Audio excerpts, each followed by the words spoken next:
The woman who served me as a slave for 3 years turned out to be the orphan of a loyal minister.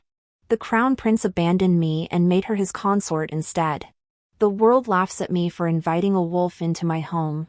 When we met again in Langia, he sneered, "I told you back then. A woman like you, who would dare to marry you? No need for your highness concern." I replied, "I have already married." He followed my gaze to the figure standing there, tall and graceful, like a jade tree adorned with orchids. His face paled instantly. Later, he said, "Even in the previous dynasty, there was an empress who had been married before. If you are willing to return to my side, I do not mind that you were once wed." Reuniting with the crown prince in Langia was something I never imagined. Beside him stood that woman with bright, alluring eyes. She had served as my slave for 3 years. Ever cautious and submissive. Now, dressed in luxurious robes, her gaze carried an air of pride. At first, she told me, "My parents are both dead. I only seek a corner to call my own. For your great kindness, I will repay you with my life." Later, she said, "No one chooses to be a servant. You Fu Yao. Had my family not suffered sudden misfortune, I would be no less than you. For the position of crown princess, I too have the right to compete with you." 3 years ago, a wrongful conviction was overturned, revealing Fang Jingyi's true identity, the daughter of the late Minister of War. The crown prince used my hand to shelter her for 3 years. Yet I remained completely unaware. He knew full well that if the truth came out prematurely, the Yu family would be implicated. That day, the Minister of War was framed, accused of embezzling 200,000 taels of military funds. The entire Fang family was wiped out, with only Fang Jingyi rescued and spared. She lived in hiding thereafter, sent to my side to serve as an obscure maid. It was the crown prince who sent her to me. Yet he never revealed her true identity. The Minister of War was a loyal supporter of the crown prince. Those who framed him did so to sever the crown prince's right-hand man. The crown prince helped her conceal her identity, shielding her under his protection. Once the injustice was cleared, she became the orphan of a loyal minister. The false accusations were the imperial family's wrongdoing against the Fang clan.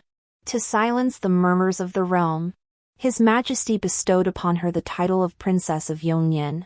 But that was not enough. The crown prince told me, "Fu Yao, I must marry her. This is what I owe her." I looked up at him. "What do you want from me?" "Only the position of crown princess can restore the Fang family's former glory. You'll have to endure the hardship of being a secondary consort."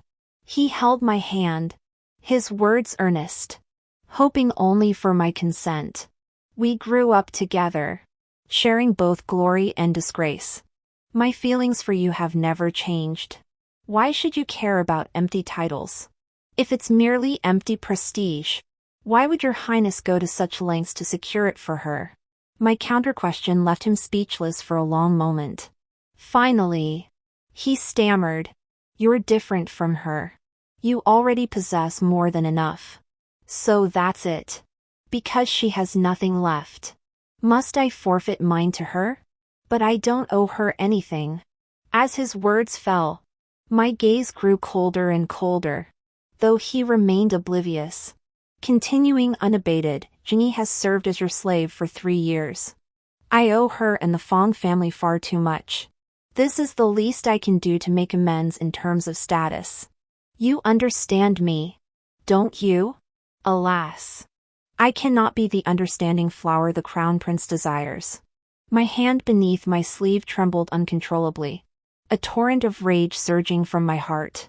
"Your Highness, what if I refuse?" "Fu Yao, do not be jealous. Jealousy makes one hideous. I am not jealous. I am merely heartbroken."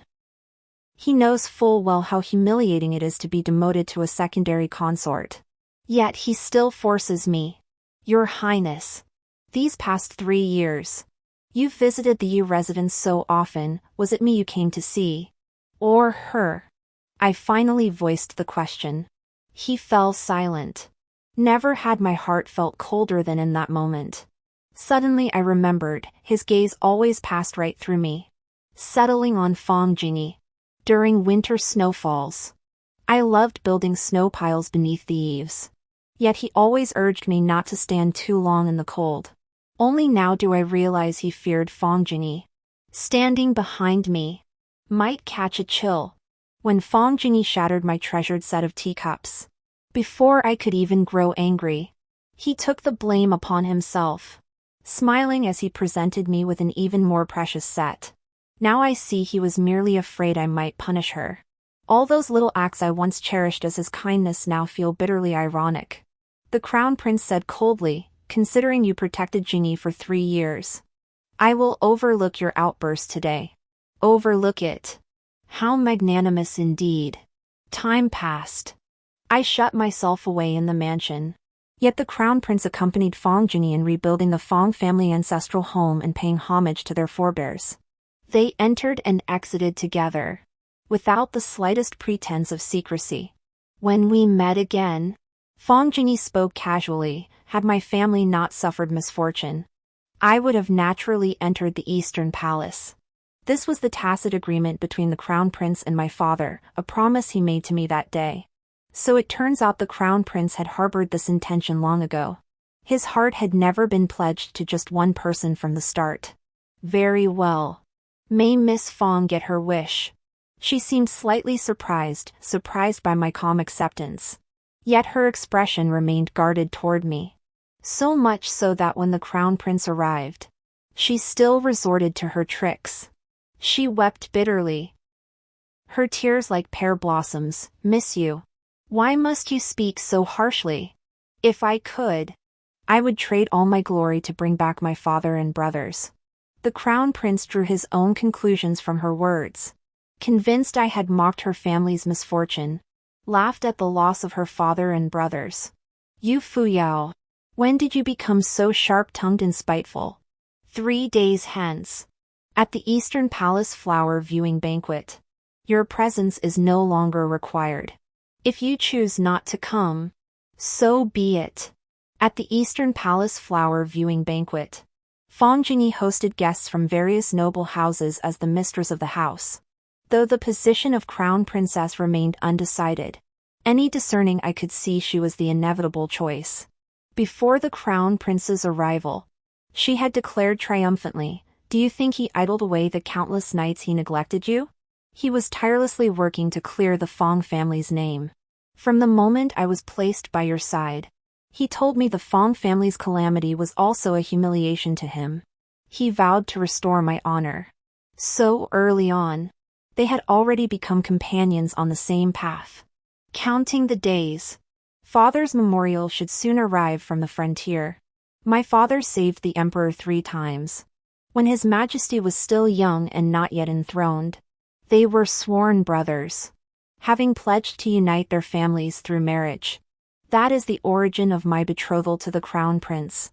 When the Crown Prince came of age, tokens were exchanged, formalizing the betrothal. My father grew cautious, insisting only on the propriety of sovereign and subject, never again mentioning the bond of brothers. Yet my father too guarded the frontier, his military achievements illustrious, returning home only rarely over the years. He once said, "The daughter of the Yu family need not settle for less. The greater good of the court must prevail." I do not wish to place His Majesty in a difficult position because of me. Today, Fuyao voluntarily withdraws from the betrothal and requests to leave the capital, so as not to place your highness in the eye of the storm. I bowed my head and remained prostrate for a long time. His Majesty, seated on the high dais, spoke slowly. "Your father's letter stated you have matured and can make your own decisions. So be it." When I went to the Phoenix Grace Palace to bid farewell to the Empress, she only sighed softly. "You, child, are ultimately too proud." Yes, the daughter of the Yu family possesses her pride, destined to be unsuited for the imperial harem. She could marry a commoner, wander the world, but would never accept being the prince's second choice. Such humiliation and compromise, even if father returned. He would surely not wish to witness it. The empress sighed regretfully. I watched you grow up. When it came to selecting a crown princess, you were my foremost choice. Yet fate is cruel. The crown prince owes the Fong family. Now, the entire court and realm are watching his every move. If he acts too coldly, he will surely lose the loyalty of those who follow him. The crown prince refuses to choose, seeking to have it both ways. Besides, Fong Jingyi is with child. Those final words struck like thunder. No wonder. But it's none of my concern now. Fong Jingyi was summoned to the palace by the empress, who gave her a stern talking to. The crown prince assumed I had gone to the palace to complain. He stormed in, furious. If you have grievances, vent them on me. Why resort to gossiping to father and mother, urging them to punish Jingyi? Such underhanded tactics only deepen their disgust for you. I merely bowed my head, meticulously polishing my crimson-plumed spear until it gleamed with a cold, new-like brilliance. Your Highness, do you know what gift my father gave me on my 8th birthday? He froze for a moment, unsure what I was talking about. I continued speaking to myself. At 8, father gave me this crimson-plumed spear, hoping I would carry on the family legacy of martial valor and nurture a heart of utmost goodness. With its tip, I could safeguard the nation's peace and protect its vast lands. I trained in martial arts from childhood until 16. That year, you came of age, and our betrothal was sealed. From then on, Her Majesty the Empress forbade me from ever touching the spear again. The spear techniques my father taught me were thus abandoned. She said that as the crown prince's consort, I must be dignified and reserved. Wielding swords and spears was unbecoming. Your Highness, were it not for you, the scheming and calculations within the palace would have nothing to do with me. As my words fell, the crown prince seemed lost for a moment. It appeared he too recalled how long it had been since he'd seen me wield weapons. After just a flicker of remorse, he spoke again. Mother is right.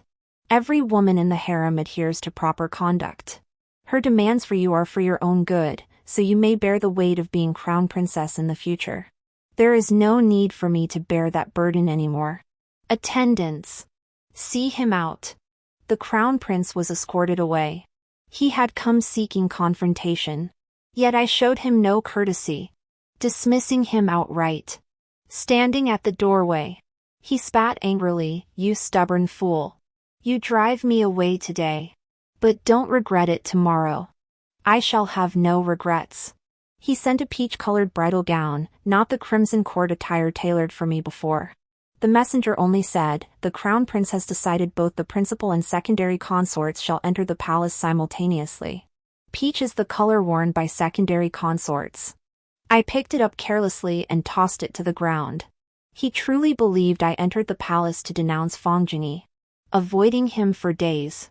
As I departed the capital, the crown prince galloped after me, fury boiling over. You Fuyao, what do you think you're doing? Is the position of secondary consort in the Eastern Palace so beneath you? I scoffed. It's certainly no prize. The carriage curtain fell. I was in a hurry to depart. As the carriage moved forward, I heard the crown prince shouting in frustration behind us. You Fuyao, remember this, it is I who cast you aside, not you who rejected me. You are stubborn, haughty, and dull. You never bow your head. A woman like you, no man in the realm would dare to marry. His rage made him forget his own status. Indeed, he remained unchanged, still insisting on winning this battle. Whispers swirled through the capital, but I paid them no mind. After leaving the city, I stopped to rest in Lingzhou. The crown prince's men caught up with me. The messenger presented a letter with both hands. His voice heavy. His Highness says he was the one who withdrew first. With that, I opened the letter.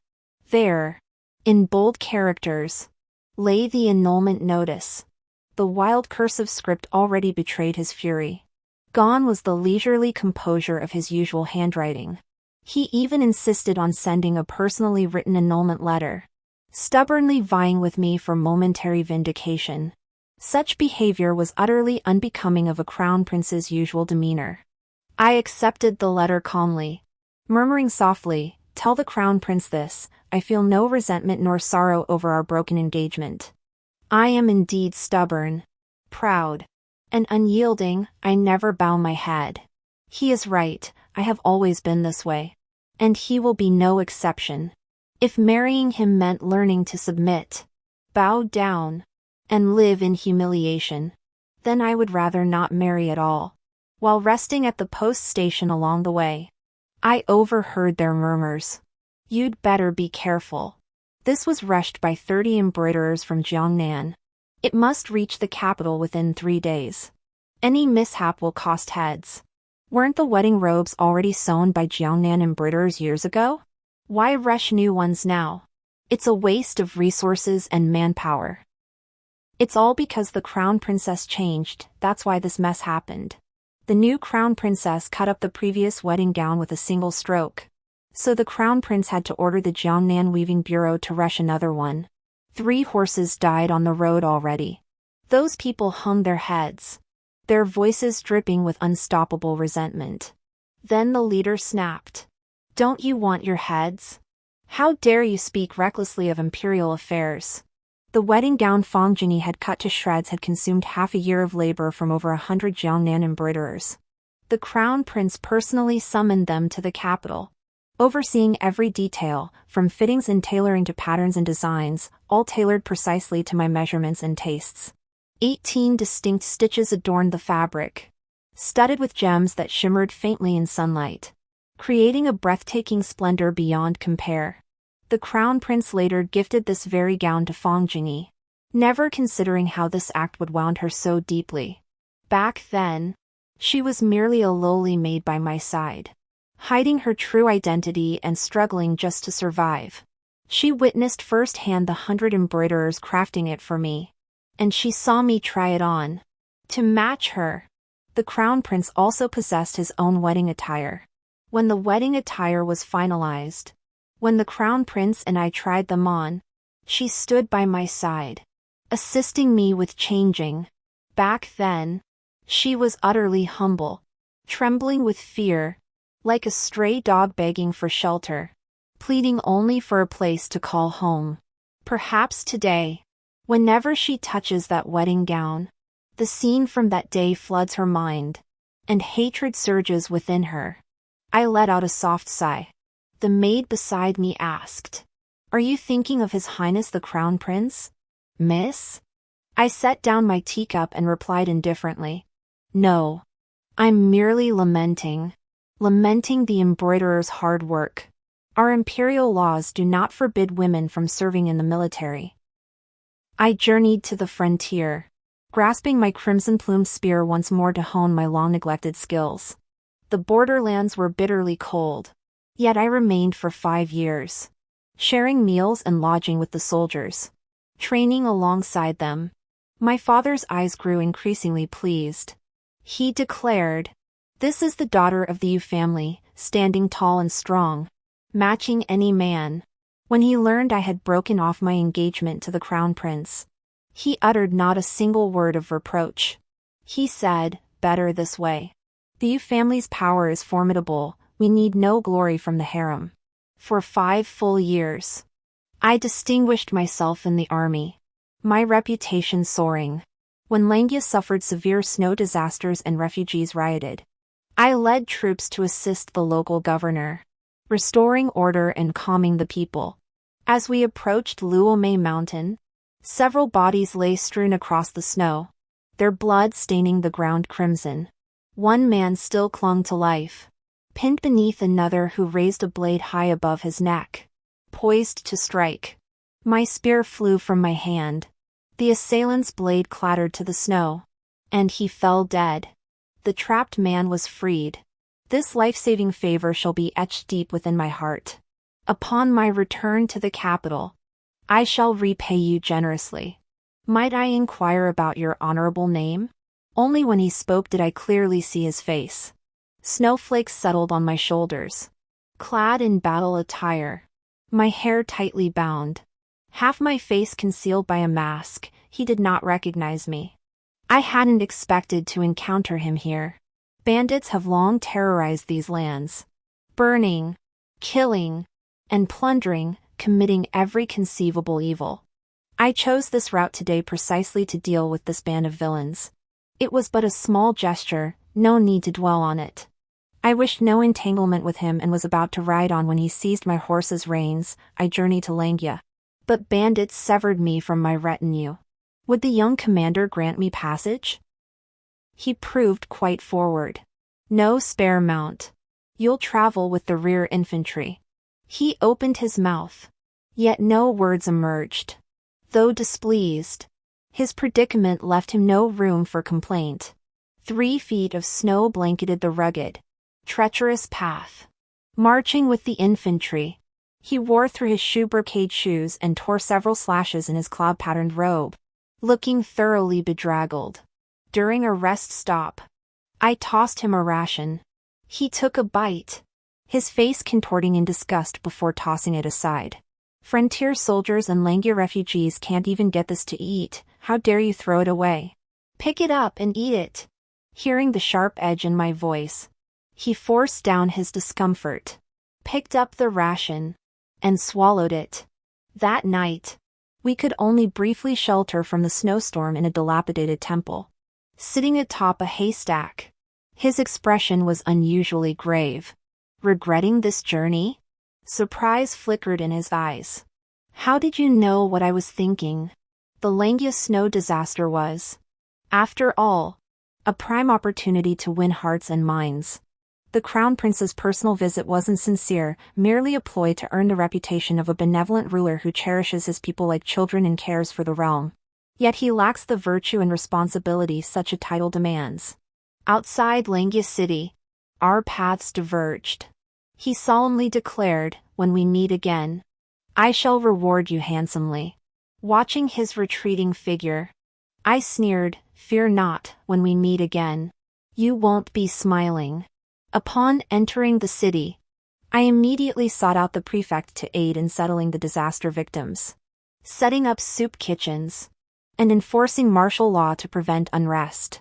Yet at this critical juncture, the prefect hosted a banquet at night, claiming an important guest had arrived.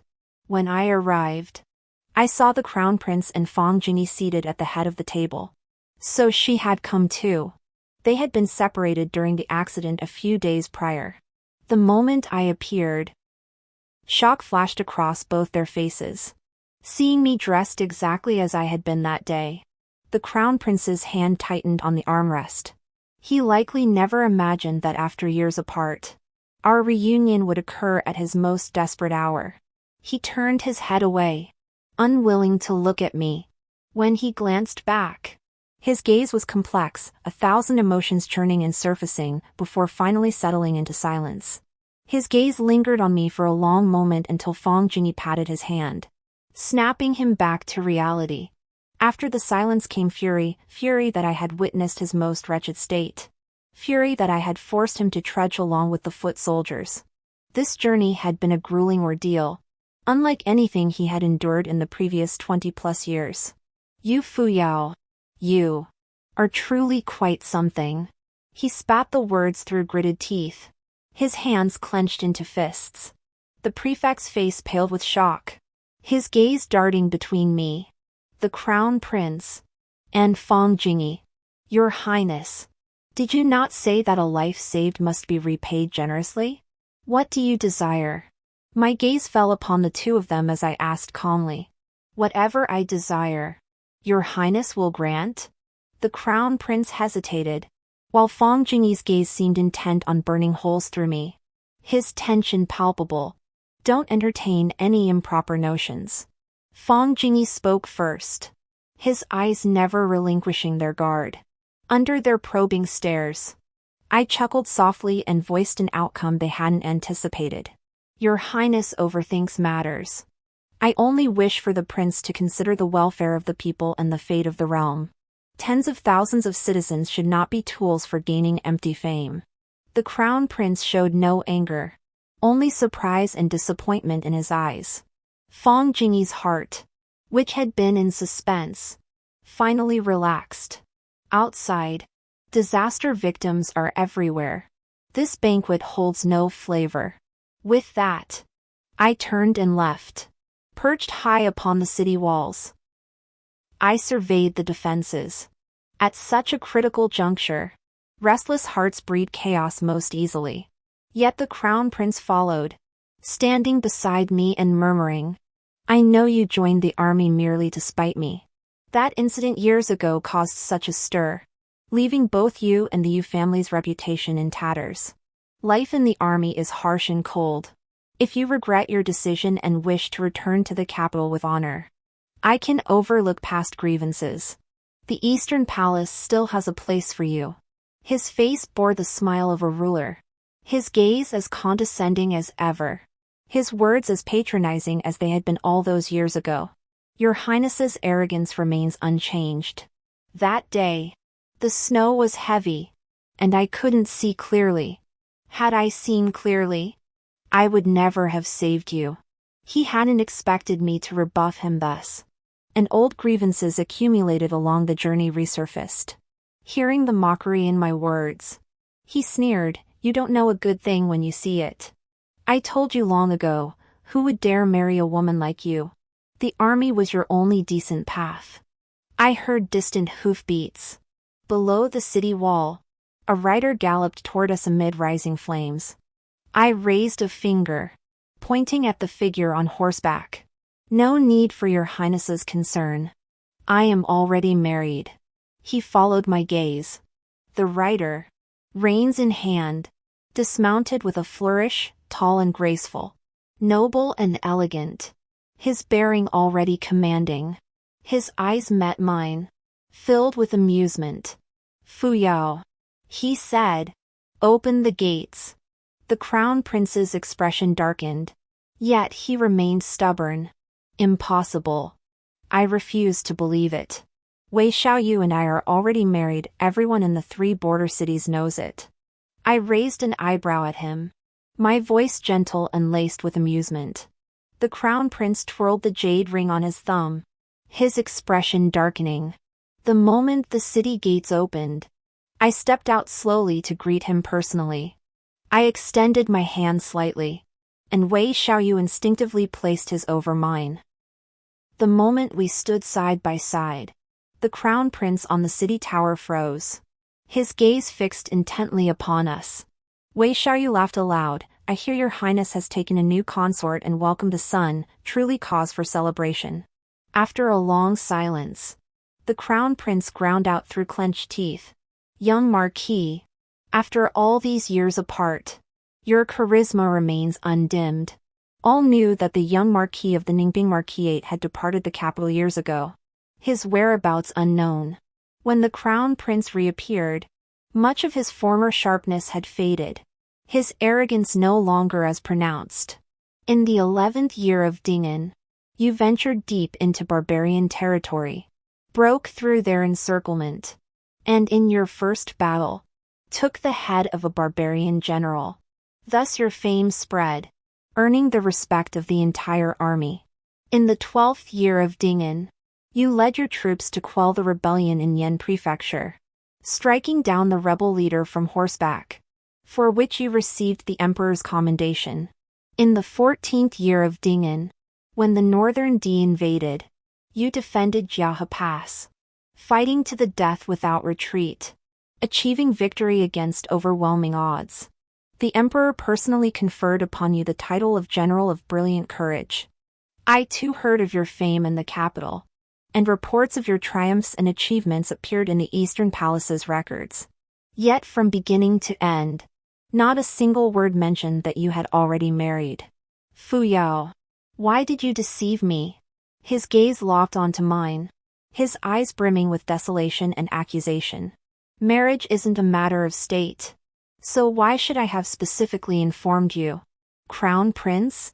Wei Xiaoyu and I have already sworn our vows before the temple of the matchmaker according to frontier custom. We drank the ceremonial wine, paid our respects to my father, with the mountains and rivers as our witnesses, and the sun and moon as our witnesses. I replied with casual indifference. He stood beside me, forcing me to meet his gaze. If this is about defying me, you've caused enough trouble now. We grew up together. I know your stubborn nature. Once you set your mind on something, you won't change it. The same goes for the person you love. I refuse to believe that after years at the frontier, you could forget me entirely and marry another. If His Highness can discard affection so casually, what weight could it possibly hold for me? Such youthful infatuation is nothing more than this. He refused to accept my words, pressing me. Then what about him?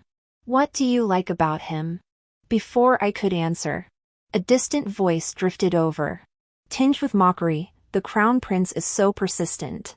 Those unaware might think your highness has regrets. Snow began to drift softly from the sky. Wei Xiaoyu approached slowly, holding a 72-rib oil paper umbrella, facing the icy glare in the Crown Prince's eyes. He remained unperturbed, his smile as radiant as ever. The Crown Prince hesitated, words on the tip of his tongue, but ultimately fell silent. A man of such pride would never utter the word regret. Wei Xiaoyu seized the moment to slip his arm around my shoulder. His deep voice murmured, "Your Highness, if you wish to know the karmic ties between us, I'd be happy to recount our story. While traveling the martial world, I fell victim to a poisonous spell and was trapped in a barbarian land. Fortunately, Fuyao rescued me, and I pledged myself to her. She found my appearance acceptable and agreed to take me as her husband. Thus, a beautiful union was formed, a tale to be cherished." Watching Wei Xiaoyu speak these words with such composure, his smile serene, I couldn't help but laugh. I wonder when he acquired the skill of a storyteller. Yet the Crown Prince's expression grew increasingly grim. With each additional word, his countenance darkened further. The young Marquis abandoned the riches of the capital to dwell in this desolate place for years. Was it for her sake? Indeed. Where the wife leads, the husband follows. It is only right. Wei Xiaoyu answered with a smile, his voice steady and unwavering. The moment the Crown Prince turned to leave, his eyes flickered with a dark, unfathomable depth, like a frozen pond. He seemed far from convinced by Wei Xiaoyu's words. Skepticism and reluctance still lingered in the Crown Prince's gaze. Several days later, to demonstrate the imperial family's benevolence, the Crown Prince and Crown Princess personally distributed rice porridge to the people. The common folk praised them with one voice. All praised the heir apparent's benevolence, calling him a blessing to the common folk. Yet suddenly, a group of assassins burst forth from the crowd. In an instant, people scattered in all directions. The prefect's guards, already on high alert, formed a tight circle to shield the Crown Prince and his entourage. But from the eaves of nearby buildings, numerous crossbowmen appeared. Arrows and bolts flew thick and fast. But my spear knocked them down. Yet I caught sight of the distinctive markings on those crossbow bolts. My eyes darted toward the Crown Prince. Not far away, the leader of the attackers across the way fired 3 crossbow bolts simultaneously. They were aimed squarely at the Crown Prince and Wei Xiaoyu. Wei Xiaoyu now faced attack from both front and back. All eyes turned to me. From my position, I could only save one. If I deflected the arrow aimed at the Crown Prince, the other would inevitably strike Wei Xiaoyu. If I saved Wei Xiaoyu, the Crown Prince would surely be struck. In that critical moment, my spear deflected the crossbow bolt aimed at Wei Xiaoyu. Turning back, I saw the crossbow bolt aimed at the Crown Prince had been deflected by his guard just 3 paces away. My assessment had been correct. Yet the Crown Prince stared at me with a cold, grim expression. Beyond shock, his eyes burned with a raging fury. In your mind, my life holds less value than his. Does it? Your Highness has seen clearly enough. Why humiliate yourself further? My gaze lifted slightly, meeting his directly. In that moment, he saw plainly, I had abandoned him, choosing Wei Xiaoyu instead. The crown prince's eyes now held only clarity. He suddenly realized I cared nothing for him whatsoever, nor for his life or death. The unwillingness in his eyes turned to fury born of humiliation. If something were to happen to me, you. I glanced around, noticing the arrow lying nearby, and coldly cut him off. Your Highness would never allow anything to happen to himself. Would you? As my words fell, the crown prince's expression froze. His lips trembled slightly, his gaze flickering. He hadn't expected me to see through him. Wei Xiaoyu picked up the arrow from the ground and walked slowly to my side. He too must have noticed the anomaly on that arrow. Fang Jingyi, however, was not so fortunate. An arrow struck her right arm, blood gushing freely, soaking her robes. Yet the crown prince, consumed by rage, merely snapped impatiently. Find a physician. The prefect, trembling with fear, scrambled to comply. Fang Jingyi slumped against her chair, her face already pale. Suddenly, I felt a pang of pity for her. She was the inevitable sacrificial lamb in this assassination attempt. This attack had been orchestrated by the crown prince himself. 3 arrows were fired simultaneously, one aimed at Wei Xiaoyu, one at Fang Jingyi, and the last at the crown prince himself. From my position, I could only deflect one arrow. The crown prince truly sought to test my reaction, to see whom I would choose to save between him and Wei Xiaoyu. The moment I disregarded his life, he genuinely lost control. Yet regardless of whether I saved him, the elite guard stationed beside him would ensure his safe retreat. Only Fang Jingyi was destined to be wounded. Her wounds paved the way for his virtuous reputation and grand ambitions. Soon, news of the crown prince's assassination attempt and the crown princess's critical injuries would reach the court. Her severe wounds would elevate the entire affair to new heights, capturing the attention of both the court and the realm.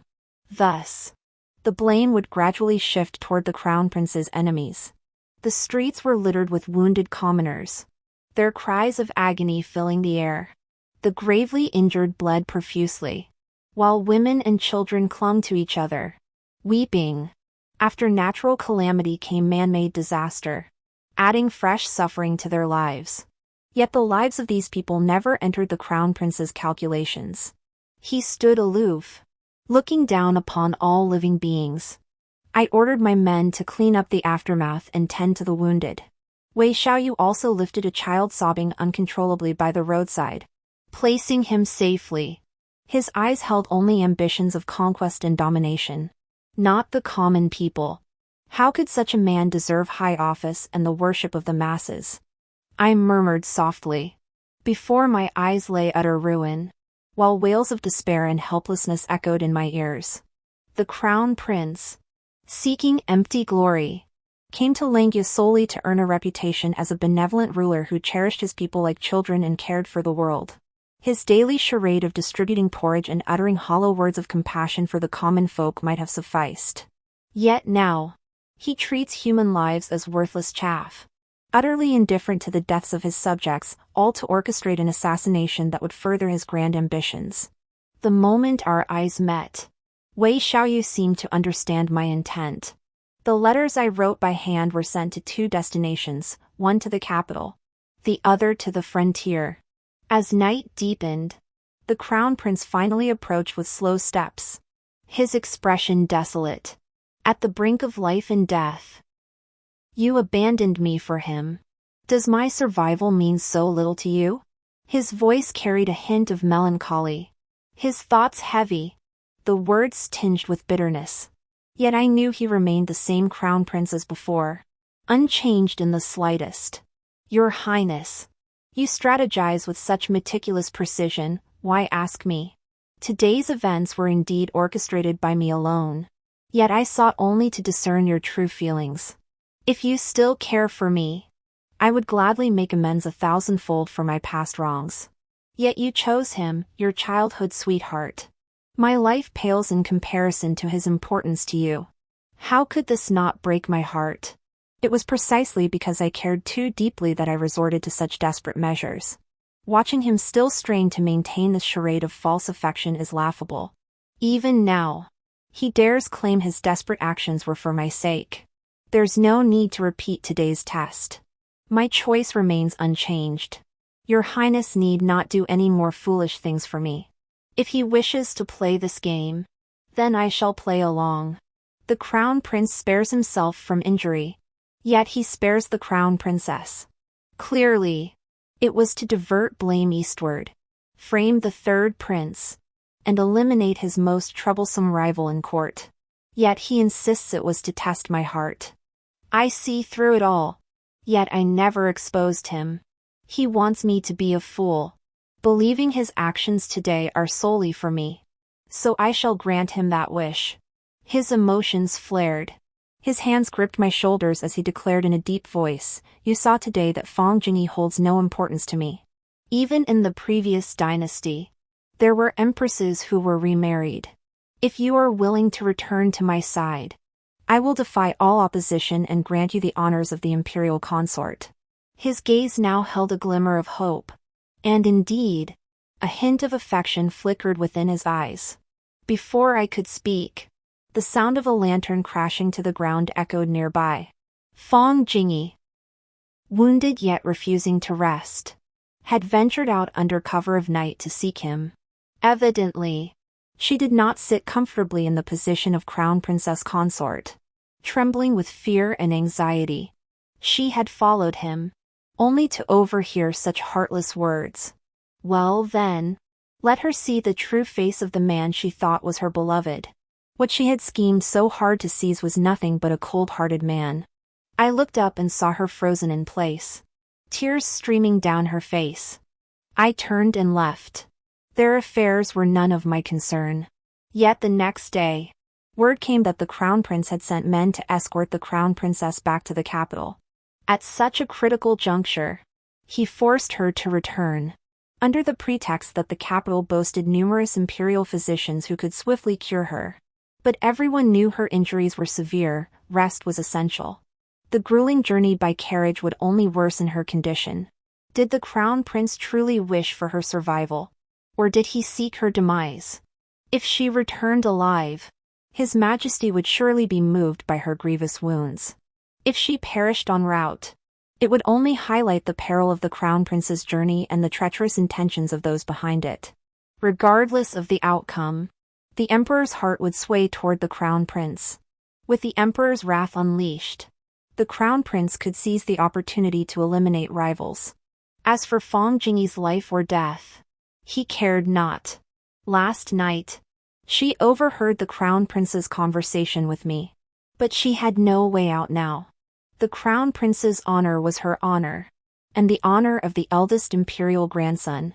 Thus, the Crown Prince did not mind her hearing. Just as Fong Jingyi was about to board the carriage, I returned from my patrol. She stopped me. "General Yu, wait." I pulled on the reins and halted. She approached me a few steps, her face still pale, dark circles under her eyes. Clearly she hadn't slept all night. Last night, I saw clearly, the one I once tried so hard to keep was nothing but a cold-hearted person. Too late now. There's no turning back. Fong Jingyi set off on her journey home. This journey, as always, was fought for the Crown Prince's great cause. She and he had long been bound by shared honor and disgrace. With no retreat possible, the Crown Prince stood high upon the city ramparts, observing it all with cold indifference. In his eyes, Fong Jingyi was nothing more than a pawn to be manipulated. Events unfolded within the court exactly as the Crown Prince had anticipated. The Crown Prince was assassinated, the Crown Princess was gravely wounded. Such momentous events naturally sparked a boiling cauldron of discussion throughout the court and the realm. Senior officials rushed to submit memorials, offering counsel to the Crown Prince. All fingers pointed squarely at the third prince. Court and commoners alike believed he had struck while the crown prince was away from the palace, aiming to eliminate him permanently. The crown princess, gravely wounded, endured a grueling journey back to the capital. She personally went to the Zhaoyong palace, knelt before His Majesty, and pleaded for a thorough investigation to vindicate the crown prince.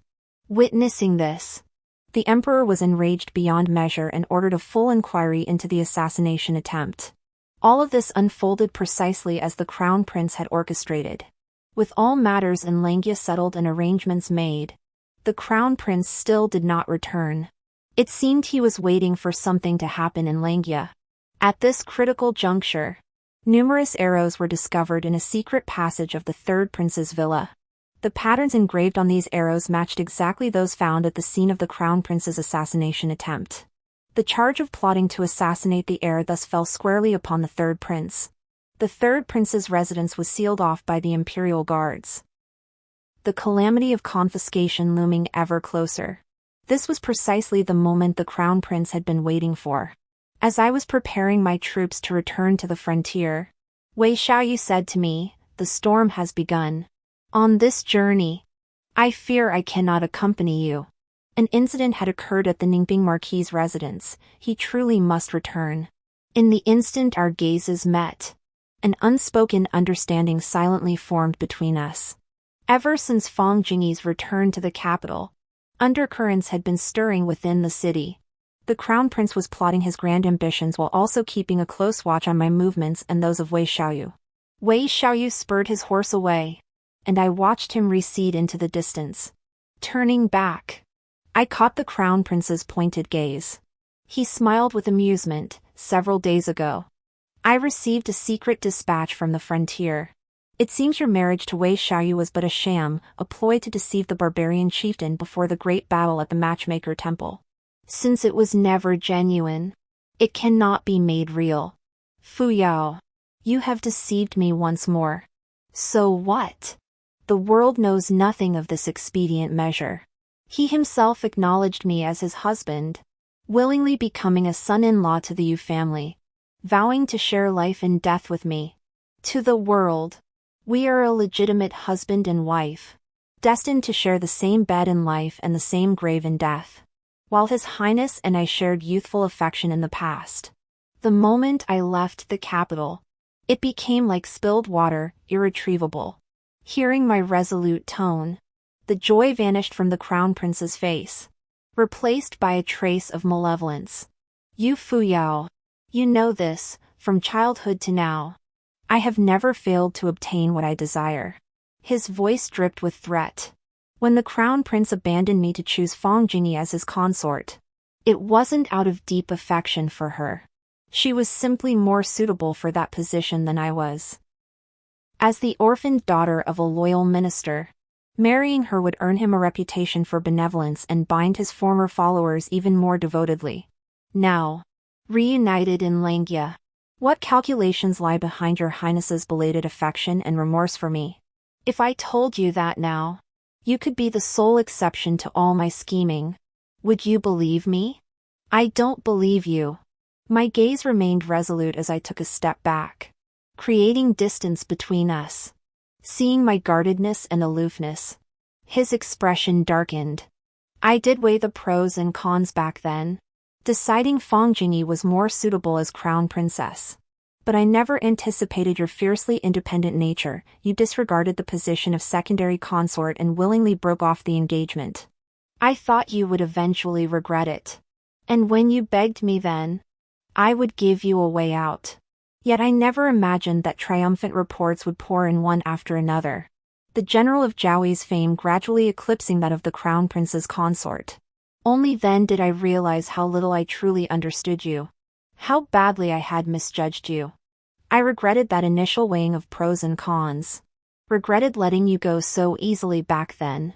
Our reunion in Langia was beyond my expectations. You were even more resolute and indomitable than before, radiating heroic spirit. Was this not heaven's chance for us to renew our past bond? His words flowed, yet his tone grew increasingly obsessive. I watched his obsession and madness calmly, my expression impassive. my heart utterly still. Crown Prince. It is merely your unwillingness to accept defeat that haunts you. In the days that followed, I deliberately avoided him.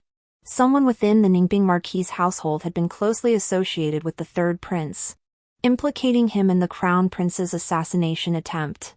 Though the Crown Prince lingered in Langya without returning, arrangements had long been made within the court. Some were willing to serve as his pawns, directing the blame toward the third prince. At this juncture, the further he distanced himself from the capital, the more advantageous the situation became for him. Believing his greatest threat eliminated, the Crown Prince grew ever more reckless. He drank heavily, then, drunk, blocked my path. He chuckled softly, "Once Wei Xiaoyu is dead, you'll have no more excuses to evade me. Was it you who deliberately implicated the Ningping Marquis' household?" He chuckled softly, seemingly pleased with his own scheming. Indeed. How else could I lure him back to the capital? How else could I drive him utterly into a corner? His words brashly revealed his ambition and calculation. A source of pride. Wei Xiaoyu stays far from the court, untouched by politics. He won't hinder your grand ambitions. Why push him to the brink? You have no interest in him. Yet he coveted you, and for that, he deserves death. He spoke slowly, enunciating each word, yet the smile on his face grew increasingly chilling. His eyes narrowed slightly, and in an instant, murderous intent surged forth, a terrifying coldness emanating from his entire being. He had resolved to kill Wei Xiaoyu. My gaze fixed on him, and I remained silent for a long while, until the sudden upheaval in the capital. Overnight, the situation reversed. The remaining assassins were captured, and they confessed the assassination attempt had been ordered by the Crown Prince, deliberately framed to implicate the third prince. The Crown Prince believed all was prepared, certain this time he would eliminate the third prince, that thorn in his side. Yet unforeseen complications arose, exposing his scheme. Furious, he demanded accountability from all, unaware where the flaw lay. That day, when I saw the third prince's mark on the arrow, I had already dispatched spies to watch. The Crown Prince confessed to orchestrating the entire plot, yet claimed before me it was merely to test my loyalty. He downplayed a power struggle as a petty jealousy, and I played along, pretending to believe him. That night, he came to see me. The moon hung high in the sky, precisely when those assassins were being silenced. Once the birds are caught, the bow is discarded. How could the Crown Prince possibly allow those assassins to live? I had anticipated this outcome and secretly ordered several of them to be rescued. Those very assassins now serve as the most damning evidence against the Crown Prince. As for Wei Xiaoyu's return to the capital, it wasn't truly out of concern for the Ningping Marquis' estate. He fell into the Crown Prince's trap. This was merely an understanding between him and me. We needed a suitable candidate to safely escort those assassins back to the capital to identify the Crown Prince. Conveniently, the Crown Prince wished to see him perish alongside the Ningping Marquis' estate. So we played along with his scheme. Wei Xiaoyu's return to the capital delivered the fatal blow to the Crown Prince. The situation in the capital shifted dramatically, slipping beyond the Crown Prince's grasp. His Majesty urgently summoned the Crown Prince back to the capital. Just days ago, he was orchestrating everything from behind the scenes, brimming with confidence and triumph. Today, he returns hastily, his expression weary. Had he delayed further, his succession would surely have been jeopardized. As the imperial carriage departed, he spoke through the beaded curtain with unwavering certainty. Langya is now a fortress sealed tight. You cannot escape, even with wings. When my great cause is accomplished, I shall come for you. I know the city of Langya is surrounded by his men. He seeks to trap me within these walls, drawing a prison on the ground. But he does not know that I played a part in creating his current predicament. I watched him depart from afar, gazing down upon the outskirts of Langya. Does he truly believe a city like this can confine me?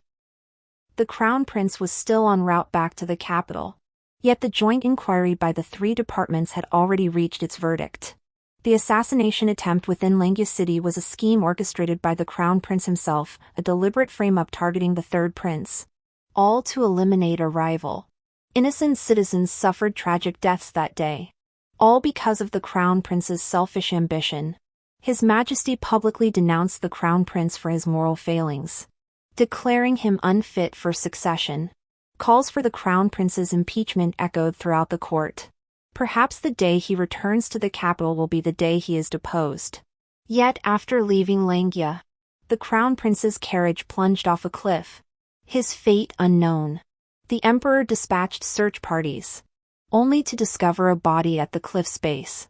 Its build resembled the crown prince's, though its features were beyond recognition. News of the crown prince's death by plunge spread like wildfire, leaving the court and the realm in profound sorrow. Already, wagers were being placed on which prince held the greatest chance of ascension. Yet I knew a storm was brewing, and peace could not last. On a moonlit night, the crown prince led an army of 30,000 to besiege the capital. His plot had been exposed. From the moment he left Langya, he knew his succession was in jeopardy. Facing imminent failure, he faked his death to escape. The southern garrison commander, his trusted confidant, led 30,000 troops in a desperate last stand. Yet the capital's defenses, both within and without, were lax, allowing him to encircle the city completely. The crown prince, now blinded by bloodlust, led his rebels through all 4 city gates, charging straight toward the palace. He knew the palace defense's weak points best, and the imperial guards retreated step by step. Just as he thought victory was his, he discovered the hall of diligent governance was empty. The emperor was nowhere to be found, and the imperial seal had vanished. He climbed the city wall only to see my troops already at the city gates. The banners of the Yu family's army fluttered in the wind, and he finally realized he had fallen into a trap. Execute the traitor! Rescue the emperor! As the cry echoed through the imperial city, he was already trapped like a turtle in a jar. When news of his fall from the cliff reached me, I was certain he hadn't perished, merely seized the opportunity to escape.